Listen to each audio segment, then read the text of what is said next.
জুলাই সনদটাকেও আমরা বলছি যে এটাকে একটা আইনগতভাবেই সাংবিধানিক ভিত্তিতে এটাকে এখন থেকে এক্সিকিউট করতে হবে। জুলাই সনদটা পার্টিকুলারলি সবার মনে শান্তিপূর্ণভাবে স্বস্তির সাথে গ্রহণ করতে হলে বিএনপিকে একটু উদারতার পরিচয় দিতে হবে, একটু স্যাক্রিফাইসের পরিচয় দিতে হবে।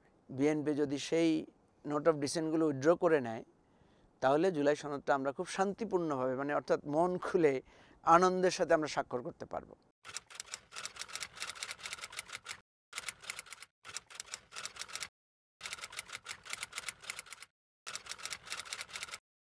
জুলাই সনদে ওই বিষয়গুলো এসেছে বেসিক্যালি যেগুলো আপনার খুবই ফান্ডামেন্টাল, আর যেগুলোর ব্যাপারে আমরা সবাই একমত হয়েছি সেগুলো তো কিছু বাস্তবায়ন অলরেডি শুরুই করে দিয়েছে, অধ্যাদেশের মাধ্যমে অনেকগুলো বাস্তবায়ন হয়ে গেছে। জুলাই সনদে প্রায়োরিটি পেয়েছে যেটা কনস্টিটিউশনকে মানে আপনি বদলে ফেলে কনস্টিটিউশনের ক্যারেক্টারকে চেঞ্জ করে সে সমস্ত জায়গায়। এবং আমি যদি আরও খোলামেলাভাবে বলতে চাই সেটা হচ্ছে যেগুলোর মধ্য দিয়ে আমরা ফ্যাসিবাদী ব্যবস্থা থেকে উঠে আসতে চেয়েছি। সংসদ সদস্যদের ৭০ অনুচ্ছেদের যে অধিকারের জায়গাটা আছে, জুলাই সনদের মাধ্যমে আমরা বলেছি সংসদ সদস্যদের তাদের মত প্রকাশের যে ব্যারিয়ারটা ছিল সেটা উঠে যাবে অর্থ বিল এবং আস্থা ভোট ছাড়া। বাকি সব কিছুতে তারা স্বাধীনভাবে মত প্রকাশ করতে পারবে, তারা দলের পক্ষে ভূমিকা রাখার জন্য তাদের বাধ্যবাধকতা নাই। কিন্তু বিএনপি সেখানে আরও দুইটাকে যুক্ত করে তারা এটাতে নোট অফ ডিসেন্ট দিয়েছে। তারা বলছে ন্যাশনাল সিকিউরিটি থ্রেট হলে বা আপনার জরুরি অবস্থা এই ধরনের দুইটা তারা যুক্ত করেছে। তারপরে ধরেন কিছু কিছু আগের মানে প্র্যাকটিসে আমরা দেখেছি যে প্রধানমন্ত্রী head of the executive, but উনি দেখা যাচ্ছে যে আদার্স কনস্টিটিউশনাল বডি যেগুলো আছে এগুলোতে উনি প্রভাব বিস্তার করেন, উনি নিয়োগটা দেন। এটা কিন্তু আমাদের কনস্টিটিউশন বিরোধী। ফলে আমরা এখানে একটা নিয়ম করতে চেয়েছি পার্টিকুলারলি যে একটা কমিটি এই নিয়োগগুলো সুপারিশগুলোকে ফাইনালাইজ করে রাষ্ট্রপতির কাছে দিবে এবং রাষ্ট্রপতি সেটাকে নিয়োগ দিবেন। এখানে বিএনপি একটাতে শুধু এগ্রি করেছে নির্বাচন কমিশনের ব্যাপারে, কিন্তু আদার্স কনস্টিটিউশনাল বডি যেগুলো আছে সে ফর এক্সাম্পল ধরেন ইউজিসি বিশ্ববিদ্যালয় মঞ্জুরি কমিশন, দুদক, তারপরে হচ্ছে আপনার বাংলাদেশ ব্যাংকের গভর্নর নিয়োগ, তারপরে মহাহিসাব নিরীক্ষক নিয়োগ, এই জাতীয় ল কমিশন, তথ্য কমিশন, এই সমস্ত বিষয়গুলো নিয়ে কিছু ক্ষেত্রে আপনার বিএনপি নোট অফ ডিসেন্ট দিয়েছে। অন দি আদার হ্যান্ড আমরা রাষ্ট্রপতিকে কিছু ক্ষমতা ডেলিগেট করার কথা বলেছি, সেখানে বিএনপি একমত হয়েছে কিছু বিষয়ে তাদের নোট অফ ডিসেন্ট দিয়েছে। তো এইরকম যেগুলো ফান্ডামেন্টাল ইস্যু যেখানে আমরা মনে করছি প্রতিষ্ঠানগুলো শক্তিশালী হবে, যেখানে আমরা মনে করছি যে প্রধানমন্ত্রী এবং রাষ্ট্রপতির মধ্যে মন্ত্রিপরিষদের মধ্যে একটা ভারসাম্য আসবে, বিরোধী দলকেও ডিসিশন মেকিংয়ে অন্তর্ভুক্ত করা হবে, এগুলো বড় একটা অংশ আমরা একমত হয়েছি। কিন্তু কিছু কিছু ক্ষেত্রে যে বিএনপি আপনার নোট অফ ডিসেন্ট দিয়েছে সেটা নিয়ে আমরা কনসার্ন যে এটার ব্যাপারে ফয়সালাটা বা সমাধানটা কী হবে। এটা তো কিছুটা আমি মনে করি বিএনপির নেতাদেরকে আমি সেখানেও বলেছি যে এটা কিছুটা তাদের কমিটমেন্টের বরখেলাফ, কারণ ৩১ দফায় কিন্তু ওনারা যেই এসেন্সটা দিয়েছেন এটার মধ্যে কিন্তু এটা এসে যায়।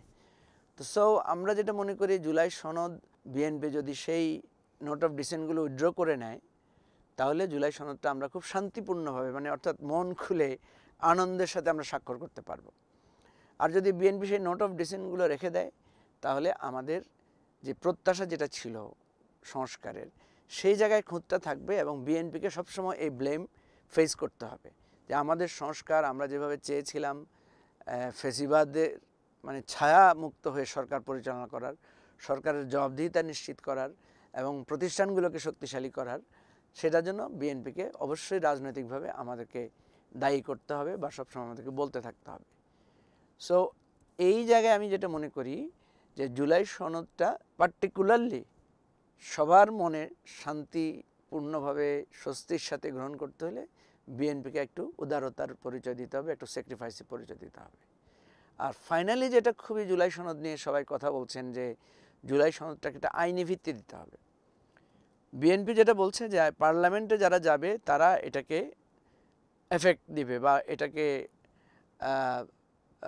বলা যায় যে এটা নিশ্চয়তা দিবে যে এটা আমরা পালন করব। কিন্তু এখানে একটা সমস্যা আছে, সেটা হচ্ছে যে অ্যাজ পার আমাদের কনস্টিটিউশন আমরা যে গণ অভ্যুত্থানটা করেছি এই কনস্টিটিউশনে যতক্ষণ পর্যন্ত এই গণ অভ্যুত্থানকে একটা আইনি এবং সাংবিধানিক মর্যাদা দেওয়া না হবে ততক্ষণ কিন্তু এটা আমাদের আইনগতভাবে এটা একটা অপরাধ, এটা কিন্তু একটা বিদ্রোহের শামিল। সেজন্য আমরা বলছি যে এটাকে এখন থেকে এফেক্ট দিতে হবে। আমরা যেরকম একটা অন্তর্বর্তীকালীন সরকার আমাদের সংবিধানে নাই, কিন্তু সেটাকে আমরা পরবর্তী পার্লামেন্টের আগে এখনই এক্সিকিউট করে ফেলেছি, এখনই সেটাকে আমরা অন্তর্ভুক্ত করে প্র্যাকটিস শুরু করেছি। তেমনিভাবে জুলাই সনদটাকেও আমরা বলছি যে এটাকে একটা আইনগতভাবেই সাংবিধানিক ভিত্তিতে এটাকে এখন থেকে এক্সিকিউট করতে হবে।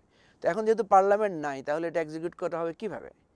সেই জায়গায় আমরা কয়েকটা অপশন দিয়েছি। একটা হচ্ছে যে ডক্ট্রিন অফ নেসেসিটি আমাদের কনস্টিটিউশনে যেটা 106 আর্টিকেল আছে, সেটার ভিত্তিতে এটাকে একটা অর্ডিন্যান্স আকারে জারি করা। কেউ কেউ বলছেন যে কনস্টিটিউশন ব্যাপারে অর্ডিন্যান্স করা যায় না, তাহলে একটা বিকল্প পথ আছে, সেটা হচ্ছে গণভোট নেওয়া। একটা যদি আমরা গণভোট নেই যে এই জুলাই সনদটা আমরা সাংবিধানিকভাবে স্বীকৃত করতে চাচ্ছি, আপনি কি হ্যাঁ এটার পক্ষে আছেন, না এটার নাতে আছেন, বিপক্ষে আছেন, এই হ্যাঁ না ভোট নিয়ে আমরা কিন্তু একটা গণভোটের মাধ্যমেও কিন্তু এটার একটা সাংবিধানিক ভিত্তি, আইনগত ভিত্তি দিয়ে দিতে পারি। তাহলে এটা আমাদের একদম নিঃসংকোচিত্তে সবাই একমত হতে পারবে। এখানে অবশ্যই বড় রাজনৈতিক দল হিসেবে বিএনপিকে উদারতার পরিচয় দিয়ে এই প্রবলেমটা সলভ করতে হবে, এবং সরকারকে চেষ্টা করতে হবে এটা সবাইকে বুঝিয়ে এটার একটা সমাধানে পৌঁছা। আদার দেন ওই যে একটা কথা আছে না, শেষ হইয়াও হইল না শেষ, দেখা যাবে যে আমরা সব করেছি কিন্তু আমাদের মনে হয় যেন আমরা কিছুই করতে পারি নাই।